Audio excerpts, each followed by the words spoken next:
अस्सलामुअलैकुम रहमतुल्लाहि व बरकातहू। आज हम सीखेंगे शी का इस्तेमाल। शी मीन्स वो, स्पेशली ये लेडीज़ के लिए यूज़ होता है। उर्दू में मुअन्नस कहा जाता है, मुअन्नस के लिए इस्तेमाल किया जाता है। इंग्लिश में female, she is used for only female. जब भी हम लेडीज़ की बात करेंगे उसका सब्जेक्ट हमेशा शी होगा, सिंगुलर के लिए। Subject, helping verb, object. Assertive sentence, वो एक माँ है, शी इज़ अ मदर। वो एक उस्ताद है, लेडी टीचर है तो आप कहेंगे she is a teacher. Lady doctor है तो शी इज़ अ डॉक्टर।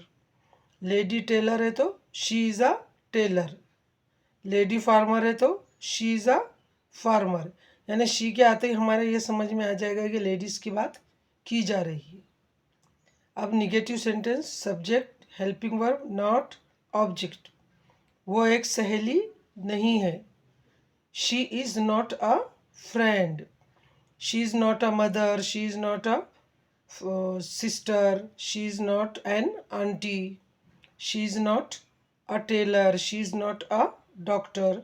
इस तरीके से जब भी यहाँ पर लेडीज़ का जिक्र किया जाएगा तो शी आएगा और हमेशा नॉट इसके बाद आएगा। शी के साथ हमेशा हेल्पिंग वर्ब इज़ इस्तेमाल किया जाएगा क्योंकि ये सिंगुलर की बात चल रही है। इस तरीके से हमारा असर्टिव भी हुआ और निगेटिव भी। अब वर्बल क्वेश्चन। वर्बल क्वेश्चन है तो शक जाहिर करने के लिए किया जाता है। जब हमको किसी चीज़ के होने या ना होने पर शक है। Helping verb, subject, object, question mark, ये सब कंपलसरी है।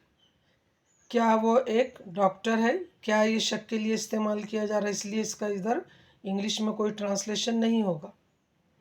इस यानी जब भी हमको शक जाहिर करने का तो इज़ पहले लेना चाहिए। यहाँ पर क्या बता रहा, पहले हेल्पिंग वर्ब लो, फिर सब्जेक्ट, फिर object. Is she a doctor, क्या वो एक डॉक्टर है? अगर है तो आप बोलेंगे yes she is a doctor. क्या वो एक खिलाड़ी है?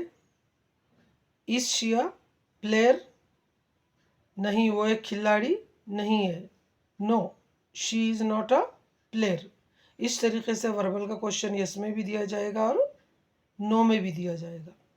हाँ या ना में इसका इकरार और इनकार किया जाता है। इस तरीके से आज हमारे असर्टिव, निगेटिव और वर्बल 3 क्वेश्चन हो चुके।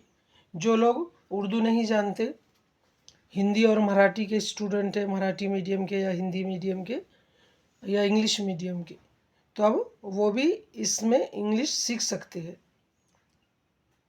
शी मीन्स वो, जो लेडीज़ के लिए इस्तेमाल होगा।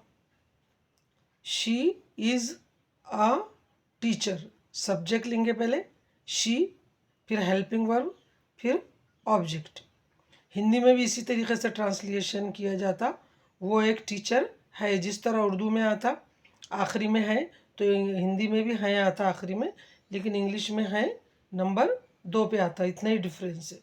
She is a teacher, she is a doctor, she is a nurse, she is a mother, she is a sister, she is a friend, she is an aunty. इस तरीके से आप सेंटेंस बना सकते। शी स्पेशली लेडीज़ के लिए use किया जाएगा। अब negative, subject, helping verb, not, object.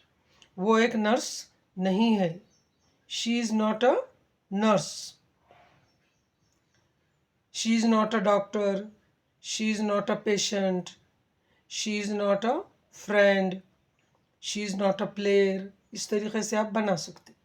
अब ये वर्बल क्वेश्चन हम सुबह से शाम तक इस तरीके से सेंटेंस बोलते हैं, इसलिए असर्टिव, निगेटिव। अब ये वर्बल, क्या वो एक बहन है क्या नहीं, तो हेल्पिंग वर्ब पहले लेंगे। इंग्लिश में तरीका है शक जाहिर करने का, तो असर्टिव में भी हेल्पिंग वर्ब नंबर 2 पे आया, निगेटिव में भी नंबर 2 पे आया, लेकिन वर्बल में नंबर 1 पे आएगा। इस शिया सिस्टर, क्या वो एक बहन है?